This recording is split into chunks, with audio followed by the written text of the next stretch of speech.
Hello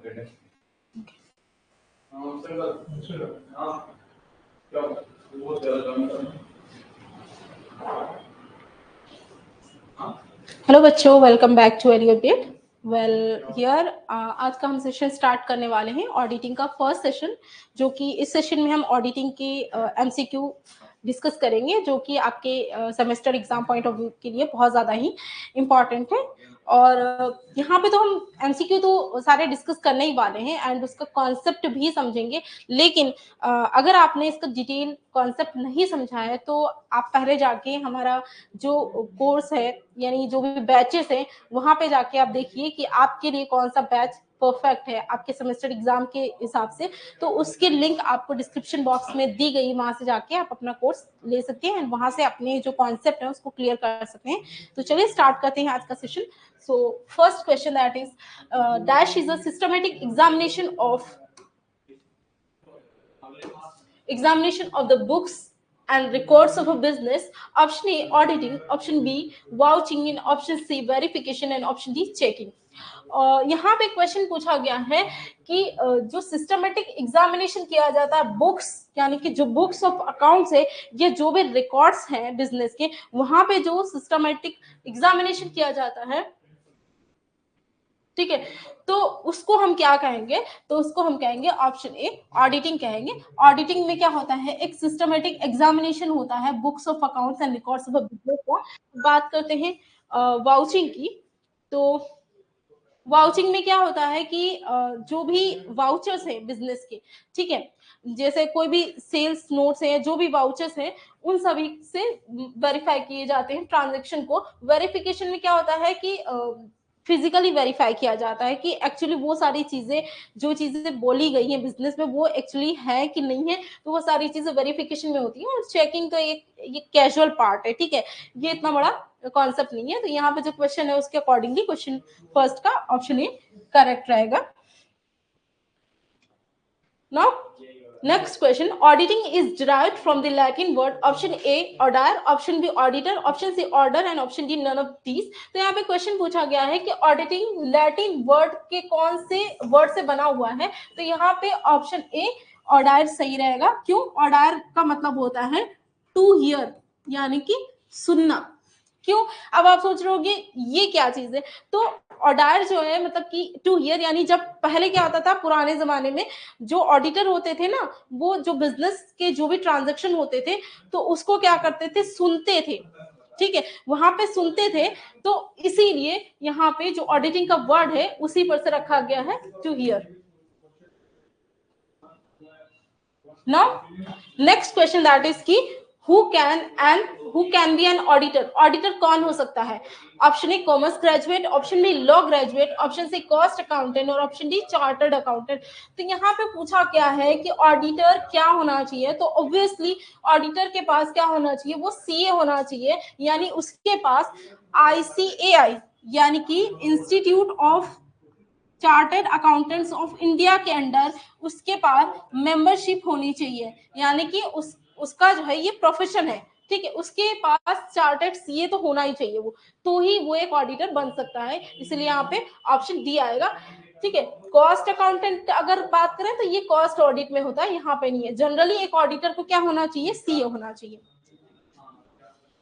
now the function of an auditor is option A to examine the arithmetical accuracy of accounts, option B to detect and prevent the errors, option C detect and prevent frauds, option D all of above. तो obviously जो auditor है उसका जो काम क्या है, function पूछा गया है, तो उसको क्या करना है? जितने भी अकाउंट्स का जो भी जैसे कि बैलेंस शीट है, ये प्रॉफिट एंड लॉस अकाउंट है, या जो भी अकाउंटिंग बुक्स है, तो वहां पे उनको देख के उसको बताना होगा कि whether they are arithmetical correct और नॉट, यानी कि वहां पे जो भी इंफॉर्मेशन प्रोवाइडेड है वो सही है कि नहीं, और वो बिजनेस का सही यानी true and fair view show कर रहा है कि नहीं। एंड उसके साथ साथ ऑडिटर का ये भी फंक्शन होता है कि उसको जहां तक है ना एरर्स को रोकने और उनको कम करने के जो है उपाय ढूंढने चाहिए। उसके साथ साथ उनको क्या करना, जहां तक हो जो फ्रॉड्स होते हैं, धोखाधड़ी होती है, तो उसको रोकने के भी उसको ही सारे प्रयास करने होंगे। तो ये सारे जितने फंक्शंस है सभी ऑडिटर के होते हैं, इसलिए यहाँ पे ऑप्शन डी करेक्ट रहेगा।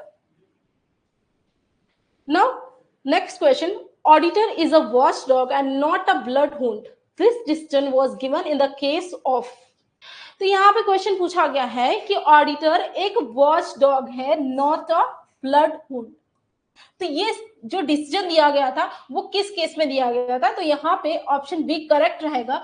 किंगस्टन कॉटन मिल्स कंपनी 1896 में जो केस हुआ था, यहाँ पे ये माना गया कि ऑडिटर क्या है? वॉच डॉग है। मतलब कि ऑडिटर सिर्फ एक ऑब्जर्वर है, वो देखेगा कि जो भी फाइनेंशियल अकाउंट्स है, जो भी अकाउंटिंग जो रिकॉर्ड्स मेंटेन किए गए हैं बिजनेस फर्म के द्वारा, तो वो सारी चीजें सही है कि नहीं, ठीक है, वो ऑब्जर्व करेगा, वहां पे बताएगा कोई एरर या फ्रॉड है तो वो बताएगा भी, ठीक है। लेकिन वो वहां पे उस चीज के लिए ना वो इन्वेस्टिगेशन नहीं करेगा, वो जस्ट ऑब्जर्व करेगा। इसीलिए क्या कहा गया कि वो ब्लड वुंड नहीं है। तो इस तरह से आपको याद रखना है कि ये वाला जो स्टेटमेंट है, ये जो डिसीजन है, वो कब लिया गया था? तो किंगस्टन कॉटन मिल्स कंपनी जो डिसीजन हुआ था यहाँ पे।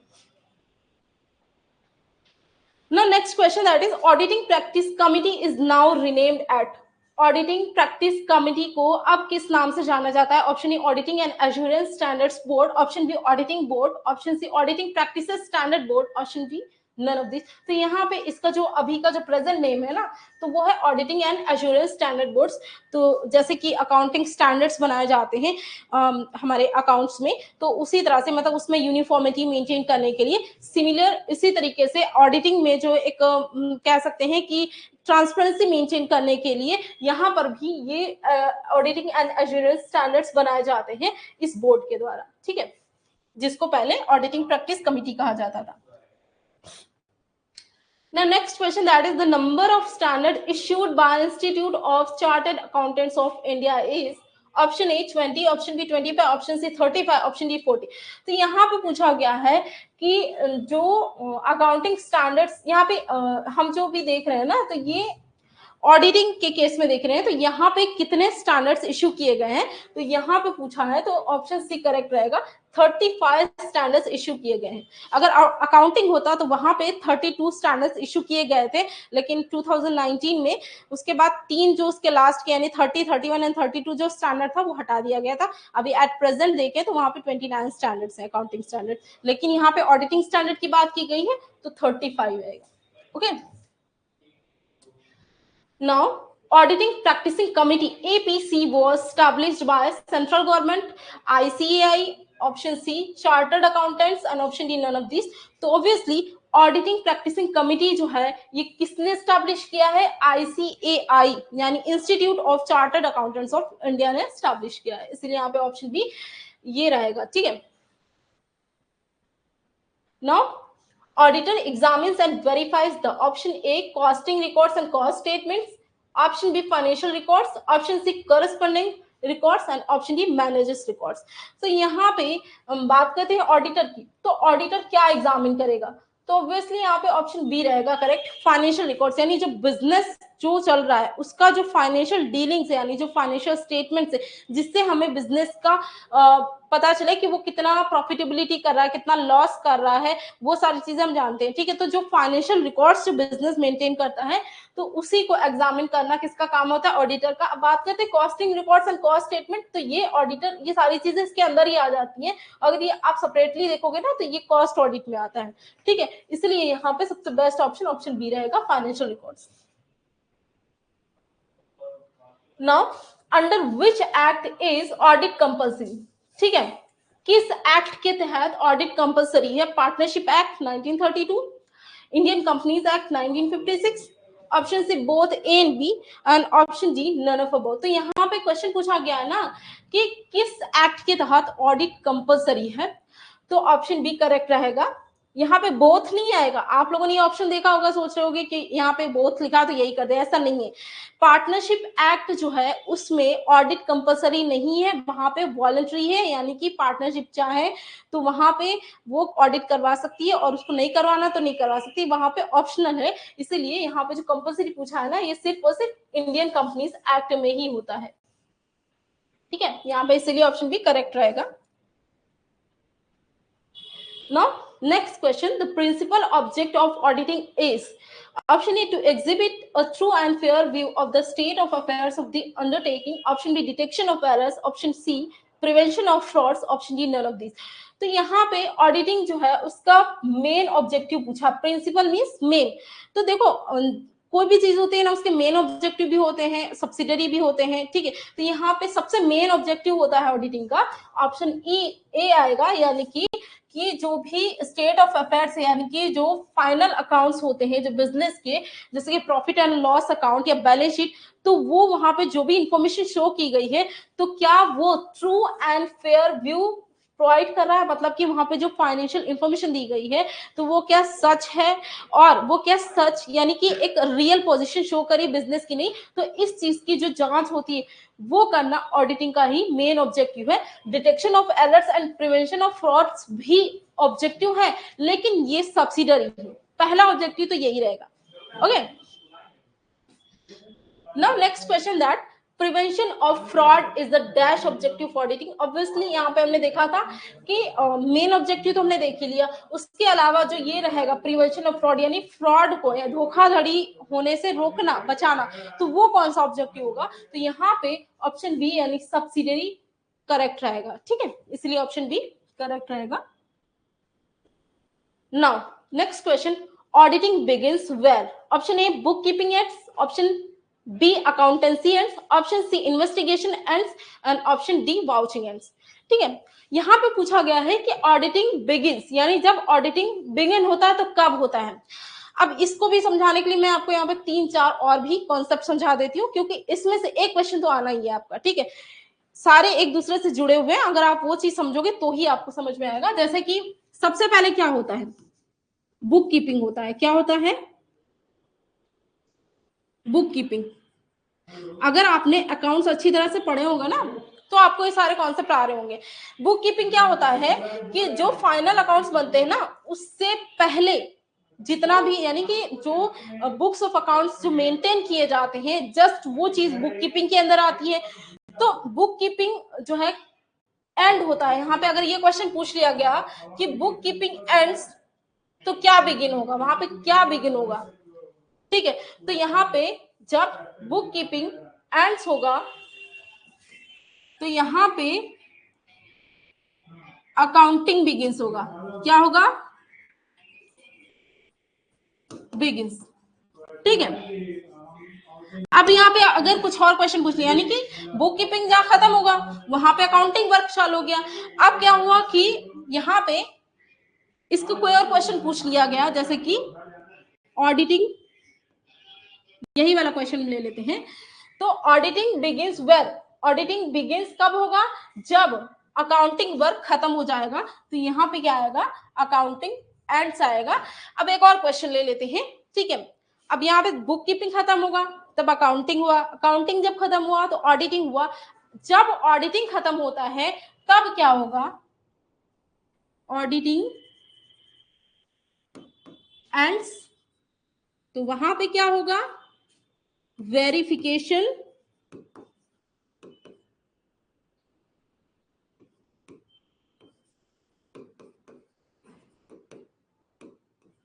बिगिंस। ओके, तो यहाँ पे बहुत सारे क्वेश्चन आपके कवर हो जाएंगे, ठीक है, याद रखिएगा, एक क्वेश्चन तो यहां से आना ही है। Now next question, for every business accountancy is, ठीक है, हर बिजनेस के लिए। यहाँ पे क्वेश्चन थोड़ा सा रॉन्ग हो गया है, अकाउंटेंसी नहीं आएगा, यहाँ पे ऑडिटिंग की बात कर रहे हैं हम, ठीक है। ऑडिटिंग की, एक सेकेंड,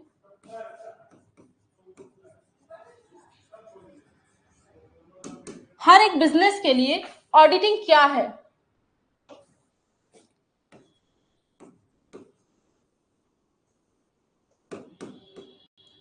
ये नहीं आएगा, ठीक है। तो हर एक बिजनेस के लिए अगर हम देखें ना, तो ऑडिटिंग क्या है? Option A luxury, option B necessity, option C symbol of prestige, option D none of these. तो ये कोई सिंबल ऑफ प्रेस्टीज तो नहीं है, ठीक है। बात करते हैं नेसेसिटी की, तो ये हो सकता है, क्योंकि ये लग्जरी भी नहीं आएगा तो नेसेसिटी हो गया। क्या आएगा यहाँ पे कि हर एक बिजनेस के लिए ऑडिटिंग क्या है? नेसेसिटी है, ठीक है।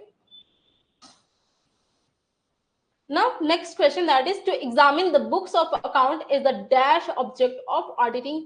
ठीक है, बुक्स को ऑडिटिंग की एग्जामिन करना ये कौन सा ऑब्जेक्ट है? Option A primary, option B social, option C subsidiary और option D none of this. तो यहाँ पे ये प्राइमरी ही ऑब्जेक्टिव आएगा, क्योंकि मेन मकसद ऑडिटिंग का यही होता है कि जो बुक्स ऑफ अकाउंट्स है उनको देखना और वहां पे देखना कि जो भी रिकॉर्ड्स प्रोवाइडेड हैं वो करेक्ट हैं कि नहीं, बिजनेस का जो फाइनेंशियल पोजीशन है वो ट्रू है कि नहीं है। ठीक है, इसलिए वो प्राइमरी ही आएगा।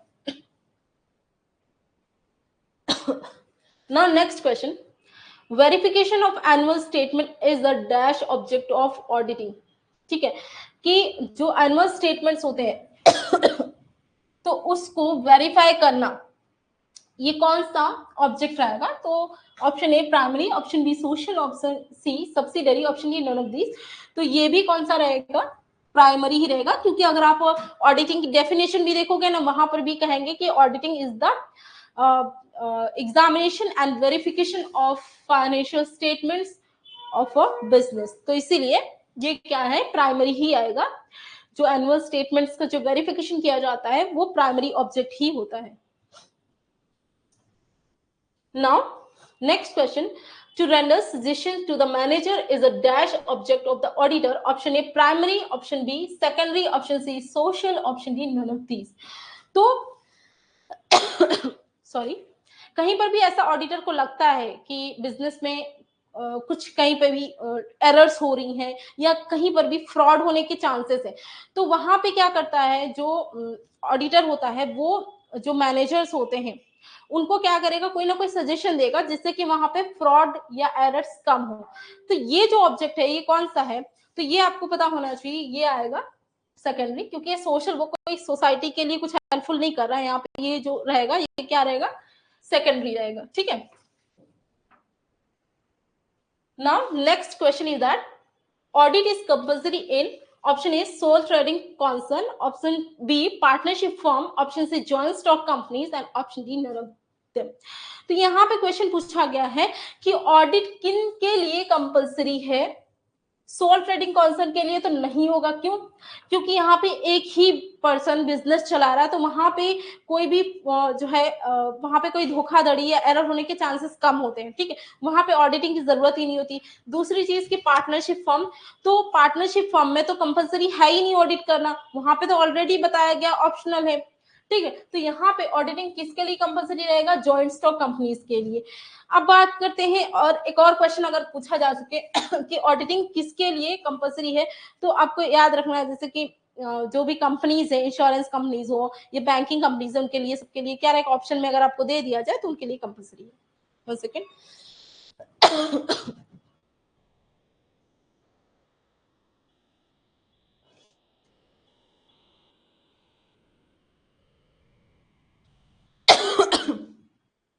Now next question,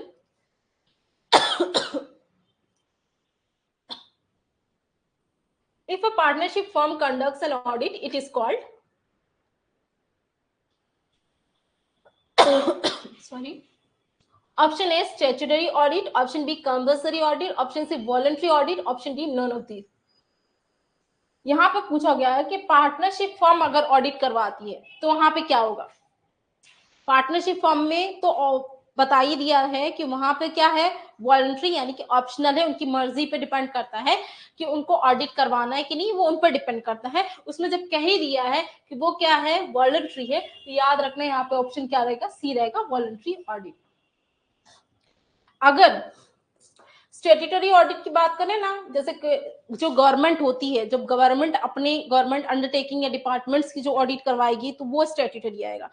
compulsory audit जैसे कंपनीज का जो भी होता है ऑडिट, तो वो कंपल्सरी होता है। पार्टनरशिप फर्म का जो आएगा ना, वो सारा वॉलंटरी में ही होगा।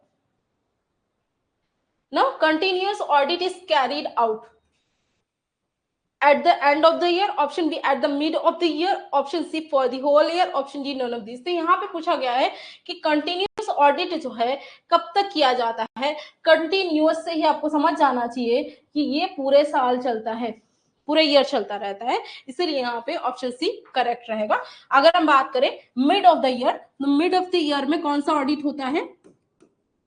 इंटीरियम। अब ये इंटीरियम ऑडिट क्यों करवाया जाता है, ये भी याद रखना है आपको। इंटीरियम ऑडिट कब होता है, क्यों करवाया जाता है, जब बिजनेस को डिविडेंड डिक्लेयर करना हो। जो इंटीरियम डिविडेंड होता है, कौन सा डिविडेंड डिक्लेयर करना हो, कौन सा वाला, इंटीरियम, ठीक है। या तो बिजनेस को क्या करना हो, सेल करना हो, तब जो है इंटीरियम ऑडिट होता है, ठीक है। Eight the end of the year में जो होता है ना, वो पीरियोडिक ऑडिट होता है, या जिसको हम बैलेंस शीट ऑडिट भी कह सकते हैं, या एनुअल ऑडिट कह सकते हैं, ठीक है। सो स्टूडेंट, अगर जिन्होंने कॉन्सेप्ट क्लियर किया होंगे ना, तो उनको ये सारी चीजें बहुत अच्छी तरह से समझ में आ रही होंगी। अगर नहीं कॉन्सेप्ट क्लियर किए हैं तो बिना देर किए आप जो है हमारे कोर्सेज देख सकते हैं, जिसकी लिंक डिस्क्रिप्शन बॉक्स में दी हुई है। वहां से जाके आप हमारे कोर्सेज को बाय करके वहां से आप अपने कॉन्सेप्ट को क्लियर कर सकते हैं। थोड़ा बहुत कॉन्सेप्ट तो मैं यहाँ पे क्लियर कर ही दूंगी, लेकिन फिर भी जो बहुत सारी चीजें हैं जो कि आपके एग्जाम पॉइंट ऑफ व्यू के लिए बहुत ज्यादा जरूरी है उनको क्लियर करना, तो उसके लिए आपको कॉन्सेप्ट तो क्लियर करना होगा। तो जल्दी से जाके आप हमारे कोर्सेज को बाय कर लीजिए, जिससे आपके कॉन्सेप्ट क्लियर हो जाए। चलिए बढ़ते हैं हमारे नेक्स्ट क्वेश्चन पे, that is continuous audit is suitable for, option A big institutions, option B small institution, option C general institutions, और option D none of this. तो यहाँ पे क्वेश्चन पूछा गया है कि कंटिन्यूअस ऑडिट किन के लिए सुटेबल है।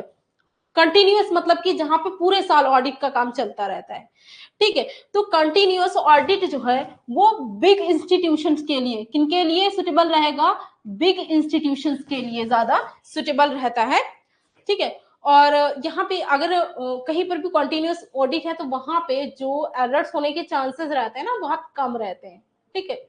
और स्मॉल इंस्टीट्यूशंस के लिए अगर हम बात करें तो उनके लिए कौन सा ऑडिट ठीक रहेगा, एनुअल ऑडिट, या हम कह सकते हैं पीरियोडिक ऑडिट, ओके। तो यहाँ पे कंटिन्यूअस ऑडिट बिग इंस्टीट्यूशंस के लिए ज्यादा ही हेल्पफुल रहेगा, ऑप्शन ए करेक्ट रहेगा। Now which of the following proves helpful in the declaration of इंटीरियम dividend, ये भी चीज आपको समझ में आ जानी चाहिए। अभी मैंने जो प्रीवियस क्वेश्चन से जो पहले वाला क्वेश्चन था वहां पर मैंने आपको टाइप्स ऑफ ऑडिट समझाए हैं, और आपको टाइप्स ऑफ ऑडिट तो करने ही है, किसी भी तरह का टाइप्स जो है वहां से एक दो एमसीक्यू तो आपके बनने ही, एक दो क्या चार पांच तो बनेंगे कम से कम, ठीक है। तो यहाँ पे पूछा गया है कि इंटीरियम डिविडेंड अगर डिक्लेयर करना हो तो वहां पे किस तरह का ऑडिट सही रहेगा। Option A periodical audit, option B balance sheet audit, option C continuous audit, option D all of the above. तो यहाँ पे वो तो ठीक है ही, लेकिन यहाँ पे जो सबसे ज्यादा बेहतर रहेगा ना, वो कंटिन्यूअस ऑडिट रहेगा। कंटिन्यूअस ऑडिट अगर हो रहा है तो वहां पर इंटीरियम डिविडेंड डिक्लेयर किया जा सकता है, ये ज्यादा ही हेल्पफुल रहेगा, ओके। पीरियडिकल ऑडिट और बैलेंस शीट ऑडिट जो होता है ना, वो eight the end of the financial year किया जाता है, और ये छोटे मोटे जो ऑर्गेनाइजेशन होते हैं उनके लिए ज्यादा हेल्पफुल रहता है, इसलिए यहाँ पे ऑप्शन सी सही रहेगा। अब यहाँ नेक्स्ट क्वेश्चन कहा गया है कि periodical audit is carried on, option A at the mid of the financial year, option B at the end of the financial year, option C at any time, option D none of these. तो यहाँ पे पूछा गया है कि periodical audit कब किया जाता है, तो मैंने अभी आपको बताया था कि फाइनेंशियल ईयर एंड होने के बाद तब जो है ये पीरियडिकल ऑडिट किया जाता है। मतलब हम कह सकते हैं इसको बैलेंस शीट ऑडिट भी कहा जाता है। क्यों, जब बैलेंस शीट बन जाती है, फाइनल अकाउंट्स बन जाते हैं, उसके बाद जो ऑडिट किया जाता है ना, उसको हम पीरियडिकल ऑडिट या फाइनल या एनुअल ऑडिट कहते हैं, ठीक है। 23 वही क्वेश्चन जो अभी हमने दिया है वही वाला है इसमें कि final audit can also be termed as, final audit को और किन नामों से जाना जाता है, तो इसको annual audit, balance sheet audit, periodical audit, सब कुछ कहते हैं। क्यों, देखो पीरियड यानी किसी भी बिजनेस का जनरली जो पीरियड होता है ना 1 ईयर का रखेंगे, 1 ईयर के बाद तो वो देखेंगे ना कि उनका कितना लॉस या कितना फायदा हो रहा है।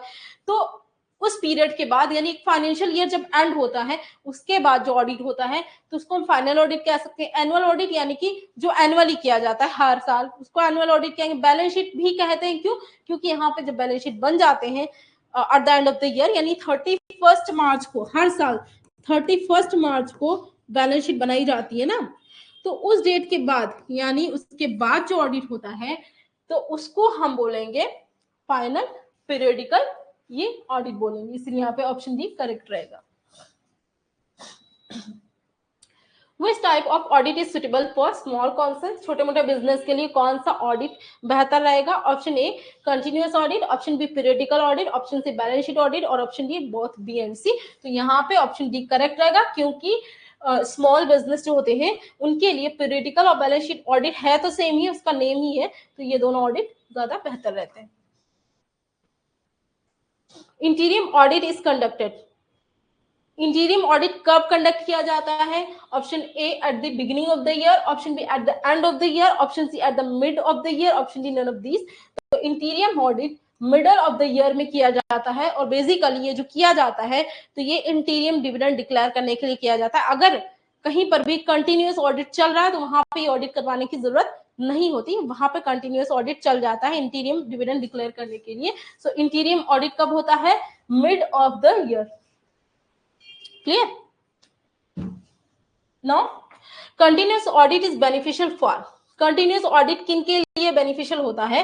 तो obviously ये जो बड़े बड़े ऑर्गेनाइजेशंस हैं, बड़े बड़े जो बिजनेस है जैसे कि बैंक, रेलवे, इलेक्ट्रिक कंपनीज, इन सभी के लिए, इसके साथ साथ अगर यहाँ पे इंश्योरेंस कंपनीज भी दे दिया जाए तो उनके लिए भी यही ऑडिट सुटेबल रहता है।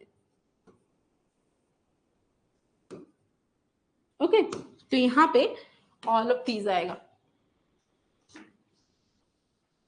If only a part of the accounts of a business is examined, it is termed as, कि अगर कोई पार्ट बिजनेस का एग्जामिन किया जा रहा है उसके अकाउंट्स का, तो उसको हम क्या कहेंगे?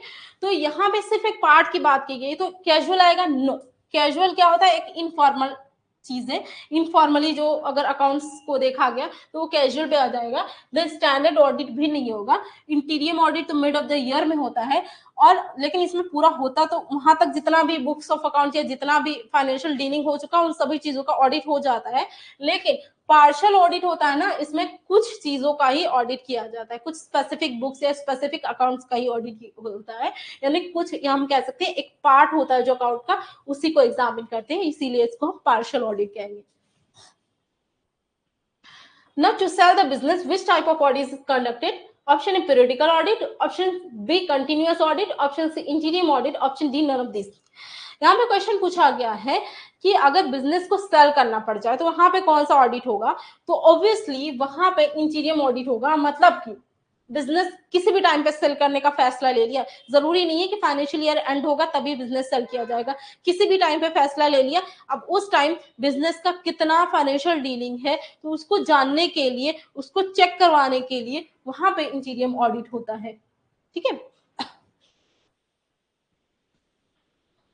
sorry, the controller and auditor general of India is appointed by, option A central government, option B ICAI, option C president, option D none of these.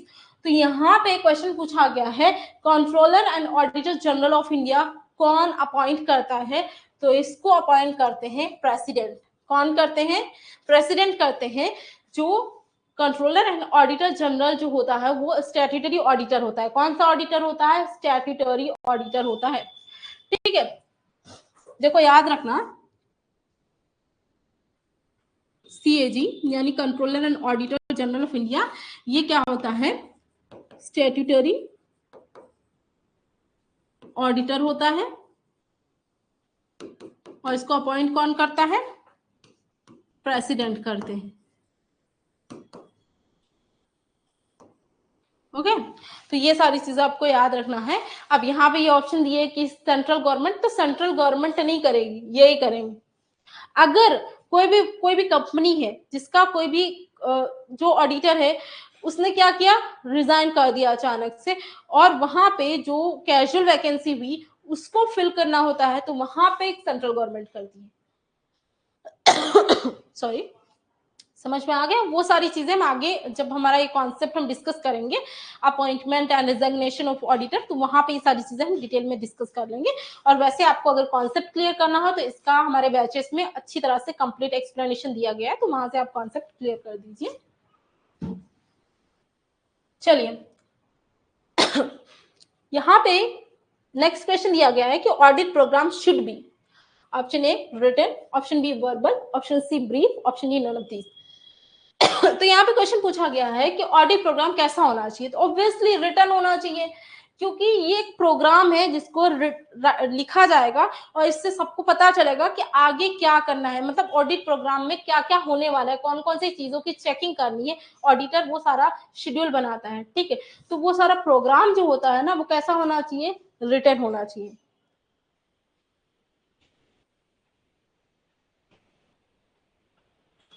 An audit program is chalked out for the following purpose: for incoming and outgoing of auditor, option B for routine checking, option C for outlining the whole procedure of the audit, option D for the inspection of branches of the company। Audit programme जो करा जाता है वो बनाया जाता है, वो किस लिए किया जाता है, तो वो बिजनेस में कितने ऑडिटर आ रहे हैं जा रहे हैं ये नहीं देखना होता है, ना कि रूटीन चेकिंग के लिए होते हैं, ना कि कंपनी के ब्रांचेस के इंस्पेक्शन के लिए होता है। ऑडिट प्रोग्राम क्या होता है कि जो ऑडिटर ऑडिट का जो पूरा प्रोसीजर करना है, जो पूरा प्रोसेस फॉलो किया जाएगा उसकी एक आउटलाइन होती है, मतलब उसका एक प्रोसेस एक फ्रेमवर्क होता है, ठीक है। तो यहाँ पे ऑप्शन सी करेक्ट रहेगा। Now next question, in an audit programme audit work planning is done by, audit programme है तो यहाँ पे ऑडिट वर्क प्लानिंग कौन करता है, account staff, option B audit staff, option C board of direction और option D managing director. तो audit programme जो होता है उसमें ऑडिट वर्क प्लानिंग जो करता है ना वो ऑडिट का स्टाफ करता है, अकाउंट स्टाफ नहीं करेगा। ओके, ऑप्शन बी करेक्ट आएगा।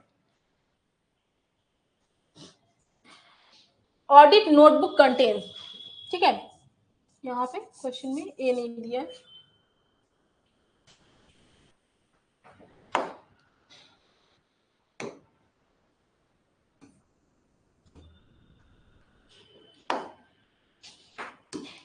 यहाँ पे क्वेश्चन पूछा है कि ऑडिट नोटबुक में क्या क्या होगा, तो ऑब्वियसली इसमें रेफरेंसेस जो किए गए उसकी डेट्स होगी, कितना काम किया गया है ऑडिटर के द्वारा वो भी होगा, और कौन कौन से जो वाउचर्स हैं वो अनऑब्टेन है, मतलब अभी तक मिले नहीं है या तो अधूरे हैं, ये सारी चीजें ऑडिट नोटबुक में होंगी, इसलिए यहाँ पे ऑप्शन डी करेक्ट रहेगा। Audit working papers are the property of option A owner of the business, option B auditor, option C managers, option D none of these। So audit के जो working papers होते हैं तो वो किसकी property है, तो ऑप्शन बी करेक्ट रहेगा। ये किसकी प्रॉपर्टी होती है, ऑडिटर की होती है। ऑडिटर ने क्या काम किया कैसे किया तो वो सारी चीजों को अपने वर्किंग पेपर्स में नोट करता है और वो सिर्फ उसका ही होता है। वो ये क्यों बनाएगा, कोई भी सजेशन देना है उसके क्लाइंट को या कुछ भी बताना है, वो सारी चीजें कहाँ पे क्या एरर्स है फ्रॉड्स मिले, ये सारी चीजों की वहां पे वो क्या करेगा, नोट करेगा। इसलिए किसकी प्रॉपर्टी, ऑडिटर की। Now next question is that for which purpose does an auditor keep working papers, यानी किस पर्पस के लिए ऑडिटर जो है वो वर्किंग पेपर्स रखता है। Option A to use them as a reference, option B as a proof of his work, option C for future guidance, option D all of these. तो किस पर्पस के लिए ऑडिटर वर्किंग पेपर्स रखता है, तो obviously वो उनको reference के लिए भी यूज करेगा, अपने काम का प्रूफ भी मानेगा, और फ्यूचर में अगर कुछ किसी भी तरह से अगर बिजनेस को में कोई भी तरह का एरर या फ्रॉड हुआ वहां पे अगर वो कोर्ट ने वहां पे अगर ऑडिटर से कोई सबूत मांगा तो वहां पे एज ए सबूत एज ए एविडेंस के तौर पर भी फ्यूचर गाइडेंस के लिए भी ज्यादा ही हेल्पफुल रहेगा। तो यहाँ पे ऑप्शन डी करेक्ट रहेगा। Now routine checking is done by option A employees of the concern, option B auditors, option C management, option D all of this. तो यहाँ पे रूटीन चेकिंग कौन करता है, तो रूटीन चेकिंग जो है ये एम्प्लॉयज ही करते हैं कॉन्सर्न की। इसमें क्या होता है कि ऐसा ही वाउचर्स या जो एंट्रीज होती हैं बुक्स ऑफ अकाउंट्स में वही चेक किए जाते हैं, ये बिजनेस के अंदर ही होता है, तो ये ऑडिटर या मैनेजमेंट नहीं करते, एम्प्लॉयज ही करते हैं ना। Test checking dash the responsibility of auditor, यहाँ पे बहुत ज्यादा ही आप कंफ्यूज हो जाएंगे, लेकिन यहाँ पे कंफ्यूज नहीं होना है। यहाँ पे पूछा गया है टेस्ट चेकिंग से क्या होता है, dash the responsibility of the auditor. Option A increases, option B decreases, option C no effect, option D none of this. तो यहाँ पे जो क्वेश्चन है यहाँ पे ये पूछा गया है कि टेस्ट चेकिंग अगर होता है तो इससे ऑडिटर की जो रिस्पॉन्सिबिलिटी है यानी उसकी जवाबदारी है वो बढ़ती है कि घटती है। आप सोच रहे होंगे बढ़ती है, नो, कि घटती है, आप बताइए। तो इसमें जो है जो ऑडिटर है उसकी जो रिस्पॉन्सिबिलिटी है, पहले तो आपको पता होना चाहिए टेस्ट चेकिंग क्या है।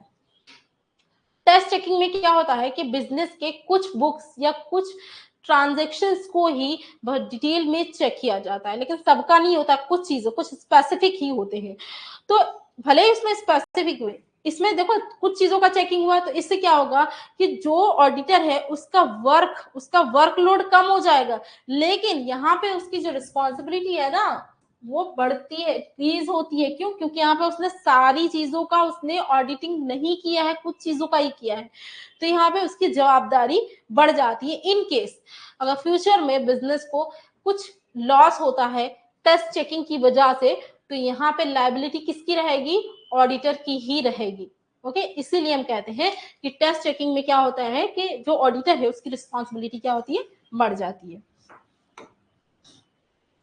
Now, test checking refers to option A testing of accounting records, option B testing of the honesty of employees, option C intensive checking of a selected number of transactions, option D checking of all transactions recorded.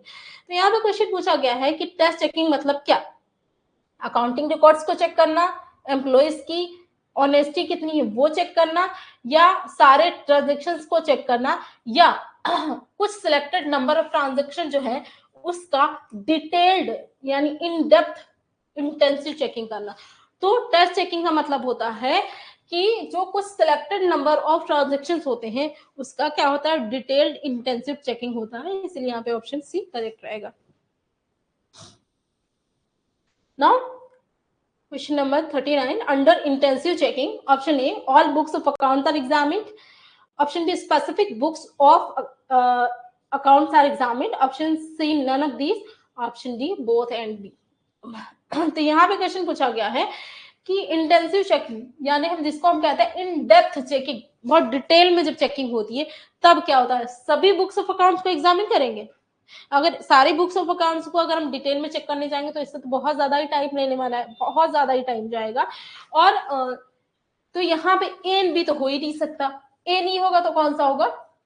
B आएगा, specific, यानी कुछ books of accounts को ही check किया जाता है, in depth यानी intensive checking की जाती है। Internal checking is option A synonymous with internal audit, B work of one auditor is checked by another senior auditor, option C a system where the work of one employee is checked automatically by another employee, option D none of these. तो internal checking क्या है? तो ये एक ऐसा system है जहां पे एक एम्प्लॉय का काम जो है ऑटोमेटिकली दूसरा अनदर एम्प्लॉय ही चेक करेगा, कोई सीनियर ऑडिटर नहीं चेक करेगा। इंटरनल चेकिंग बोला है यानी कि जो मैनेजमेंट यानी जो बिजनेस के अंदर ही जो चेकिंग होता है, इंटरनल चेक या इंटरनल चेकिंग, ये एक ऐसा सिस्टम होता है ना कि यहाँ पे इस तरह से वर्क का अरेंजमेंट किया जाता है कि यहाँ पे एक एम्प्लॉय जो होता है उसका काम दूसरे एम्प्लॉय के द्वारा ऑटोमेटिकली चेक हो जाता है, करवाना नहीं पड़ता है। इस तरह से इसमें डिवाइड ही काम है, इस तरह से होता है कि ऑटोमेटिकली चेक हो जाता है, इसलिए यहाँ पे option B sorry C correct रहेगा।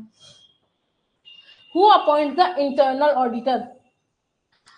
अब इस चीज में लोग कंफ्यूज होंगे कि यहाँ पे इंटरनल ऑडिटर है तो कौन अपॉइंट करेगा? Option A management, B share holder, C government, D stock exchange.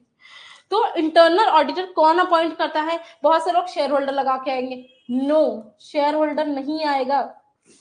जो इंटरनल ऑडिटर होता है ना वो मैनेजमेंट अपॉइंट करता है, और कभी कभी मैनेजमेंट की जगह पे बीओडी यानी कि बोर्ड ऑफ डायरेक्टर्स भी ऑप्शन में दे दिया जाता है, तो वो भी आएगा। अब आप सोचोगे कि मैनेजमेंट और बोर्ड ऑफ डायरेक्टर्स, तो ऑब्वियसली बोर्ड ऑफ डायरेक्टर्स ही तो मैनेज करते हैं बिजनेस को, तो वहां पे अगर ऑप्शन में बीओडी भी दे दिया जाए बोर्ड ऑफ डायरेक्टर्स तो आप उसको भी लगा देना, ठीक है। वैसे इंटरनल ऑडिटर मैनेजमेंट अपॉइंट करता है, ठीक है, या वी कैन से कि बीओडी।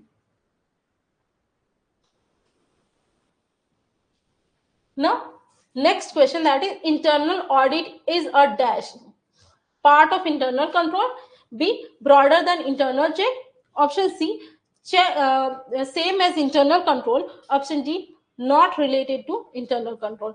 तो यहाँ पे क्वेश्चन पूछा गया है कि इंटरनल ऑडिट क्या है, ठीक है। इंटरनल कंट्रोल का हिस्सा है, इंटरनल चेक से ब्रॉड है, या इंटरनल कंट्रोल के जैसा है, या not related to internal control. तो इंटरनल कंट्रोल क्या होता है कि जो इंटरनल कंट्रोल जो होता है उसका क्या है, ये एक ब्रॉडर चीज है। इंटरनल कंट्रोल क्या है, एक ब्रॉडर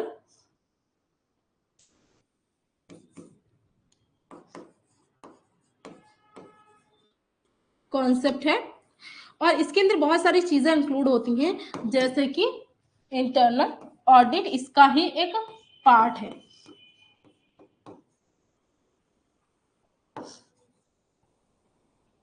ठीक है, तो यहाँ पे ये ऑप्शन करेक्ट रहेगा ना। Internal control includes, internal controls में क्या क्या आता है, internal check, option B internal audit, option C interior audit, और option D both and B. तो यहाँ पे क्वेश्चन पूछा गया इंटरनल कंट्रोल में क्या क्या आता है, तो आपको याद रखना है इंटरनल कंट्रोल एक ब्रॉडर कॉन्सेप्ट है, जैसे कि मैंने आपको बताया था।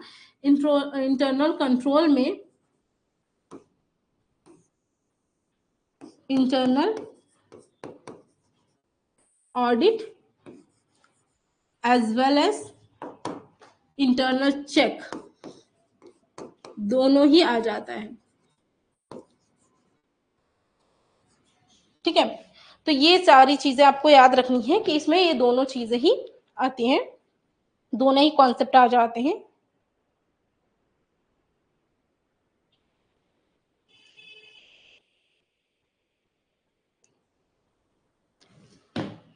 ठीक है, आई होप आप सभी को ये सारे कॉन्सेप्ट अच्छी तरह से समझ में आए होंगे। चलिए एक क्वेश्चन और समझ लेते हैं।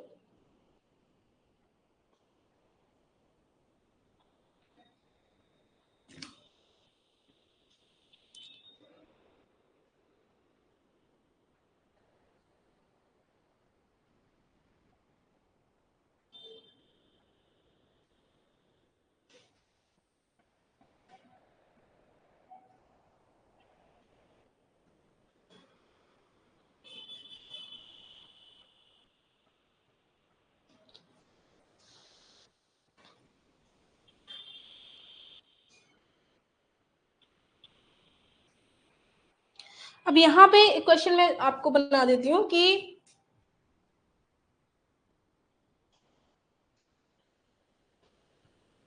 For which of the organisations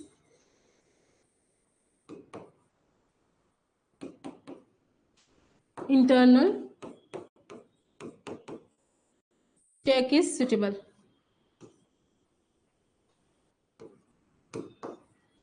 ठीक है, तो यहाँ पे क्वेश्चन क्या पूछा गया है कि किस तरह के ऑर्गेनाइजेशंस के लिए इंटरनल चेक जो है बहुत ज्यादा सुटेबल है। तो वो आपको ऑप्शन दिए हैं, बिग इंस्टीट्यूशंस,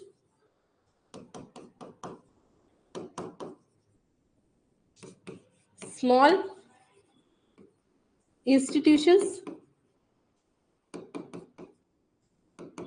या C option A and B both, D none of above.